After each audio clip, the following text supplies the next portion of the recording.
आज सकाळी काय झालं माहिती आहे का?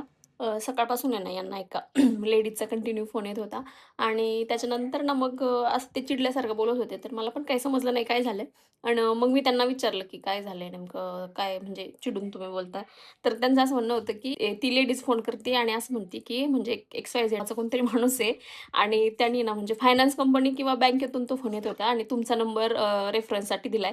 म्हणजे काही ह्या माणसाने जर का लोन नाही भरला ना, की तुमचा नंबर त्याने दिलाय म्हणजे काय म्हणतो आपण साक्षीदार म्हणून आपण कसं देतो, तर तसा त्या कोण होता काहीतरी माणूस, त्याने तो नंबर दिला होता आणि ती आता म्हणत होती, "एकतर तुम्ही त्याच्याशी माझं बोलणं करून द्या किंवा मग नाही का त्यांनी हे हप्ते भरलेले नाहीये." काहीतरी असं तिचं ते चालू होतं आणि एकदा नाही कमीत कमी ना म्हणजे 6-7 वेळा ती फोन करत होती.